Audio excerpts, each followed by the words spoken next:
हम में से कितने लोगों ने कभी न कभी ये जरूर सोचा होगा कि काश काश मैं अपने इस अहंकार से, इस ईगो से मुक्त हो पाता। एक दिन मैं अहंकार से मुक्त हो जाऊंगा।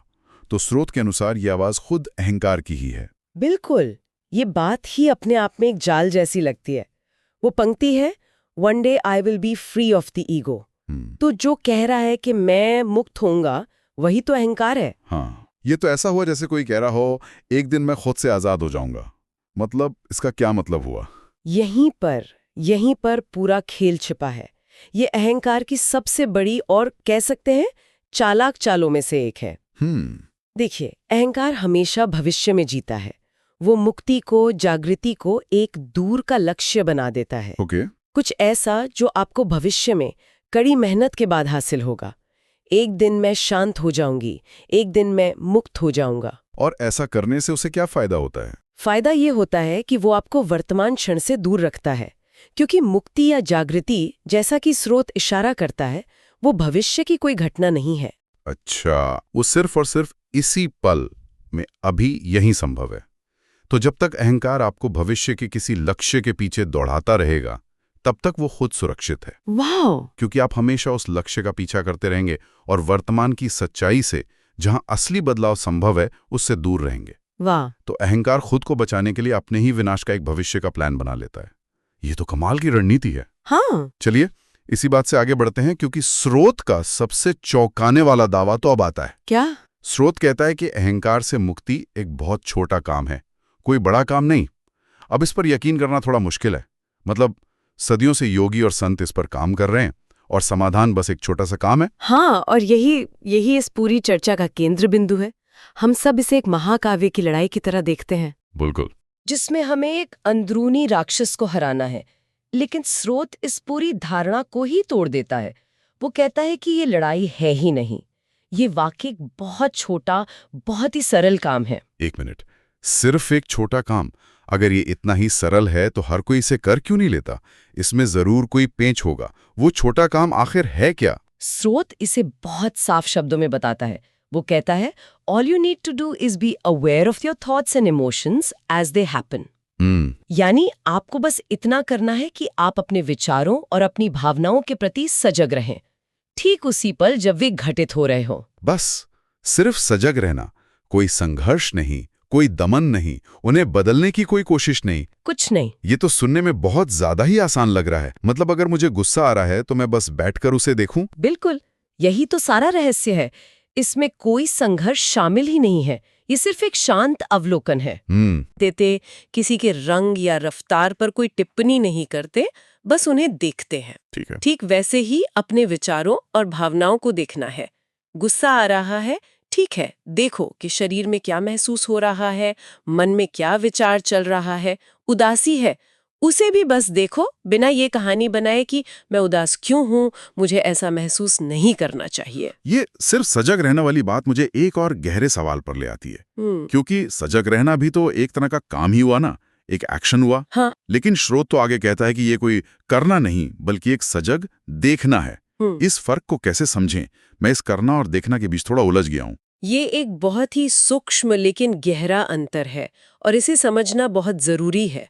करना का मतलब है विचारों के साथ उलझ जाना। हाँ, जैसे ही कोई विचार मन में आया, आप उस पर काम करना शुरू कर देते हैं।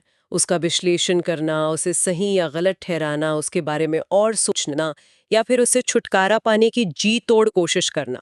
अच्छा, ये सब करने की श्रेणी में आता है। मैं समझ रहा हूं। तो इसका मतलब ये हुआ कि हम जिसे सेल्फ इम्प्रूवमेंट कहते हैं, अपने गुस्से पर काम करना, अपनी चिंता को एनालाइज करना, वो असल में अहंकार को ही और मजबूत कर सकता है। ये तो बड़ी उल्टी बात है। बिल्कुल सही पकड़ा आपने। जब आप सोचते हैं मुझे गुस्सा क्यों आ रहा है, मुझे गुस्सा नहीं करना चाहिए, ये गलत है, तो आप क्या कर रहे हैं? उसे और ज्यादा ध्यान दे रहे हैं। हाँ, आप उस गुस्से के विचार को और ज्यादा तवज्जो दे रहे हैं, उसे अपनी ऊर्जा दे रहे हैं। ये अहंकार का खेल है। वो आपको विश्लेषण और निर्णय के जाल में फंसा लेता है। और देखना, इसके विपरीत, देखना का मतलब है एक साक्षी की तरह होना। आप बस देखते हैं बिना किसी निर्णय के। हाँ, मन में क्रोध का विचार है, शरीर में गर्मी महसूस हो रही है, मुट्ठियां भींच रही हैं, बस। कोई कहानी नहीं, कोई जजमेंट नहीं। बिल्कुल। आप बस उस ऊर्जा को, उस विचार को आते और जाते हुए देखते हैं, जैसे जैसे आप आसमान में बादलों को देखते हैं। आप उन्हें हटा नहीं सकते, लेकिन आप ये जानते हैं कि आप बादल नहीं हैं। आप वो आसमान है जिसमें बादल आ और जा रहे हैं। वाओ, एक मिनट, ये तो दिमाग घुमा देने वाली बात है। और इसी से जुड़ा स्रोत का एक और वाक्य है जो पहले तो बिल्कुल विरोधाभासी लगता है। कौन सा? In that sense, it is true that there is nothing you can do to become free of the ego. यानी इस अर्थ में ये सच है कि आप अहंकार से मुक्त होने के लिए कुछ भी नहीं कर सकते। ये कैसे हो सकता है?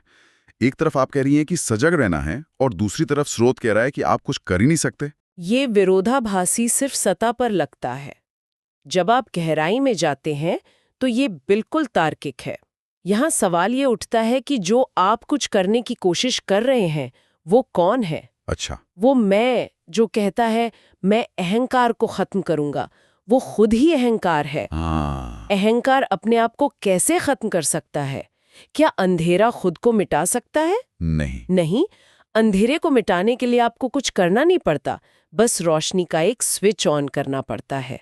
यहाँ देखना या सजगता ही वो रोशनी है। ओके, ये अब समझ में आया।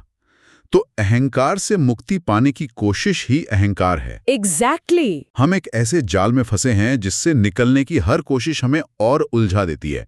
तो कोई भी करना, चाहे वो मेडिटेशन हो, मंत्र जाप हो या कोई और तकनीक, अगर वो अहंकार को खत्म करने के इरादे से किया जा रहा है तो वो उसे ही पोषित करेगा। वाह, एकदम सही।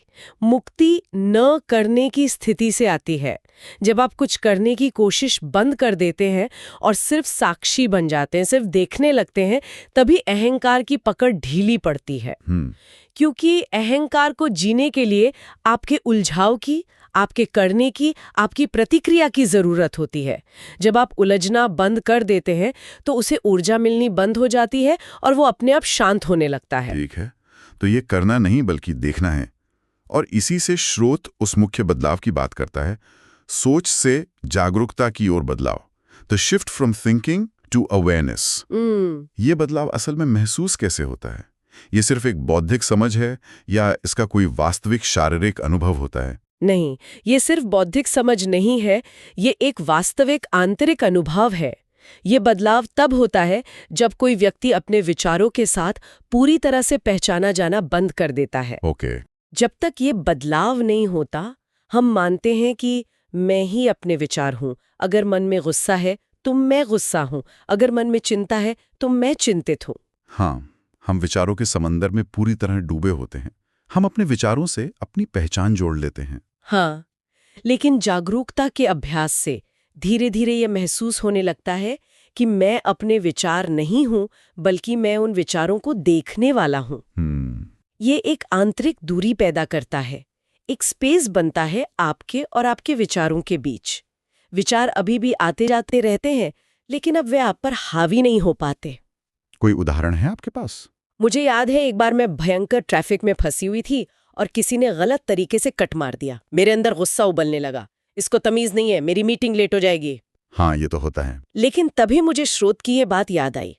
मैंने उस गुस्से को करने के बजाय देखना शुरू किया। अच्छा। मैंने महसूस किया कि मेरे कंधे कैसे अकड़ गए थे, दिल की धड़कन कैसे तेज हो गई थी, जबड़े कैसे भींच गए थे। और कमाल की बात यह कि जैसे ही मैंने उसे एक बाहरी घटना की तरह देखना शुरू किया, उसकी पकड़ ढीली पड़ गई। सच में? हाँ, मैं वो गुस्सा नहीं थी, मैं बस उसे देख रही थी और कुछ ही सेकंड में वो लहर आई और चली गई। ये बहुत शक्तिशाली उदाहरण है। तो विचारों का आना बंद नहीं होता, बल्कि उनके साथ हमारा रिश्ता बदल जाता है। बिल्कुल। आप उनके गुलाम नहीं रहते, उनके मालिक बन जाते हैं। तो अब हम अंतिम पड़ाव पर आते हैं। मान लीजिए किसी के जीवन में ये बदलाव घटित हो गया, तो उसका आखिर नतीजा क्या होता है? उसके जीवन में असल में क्या बदलता है?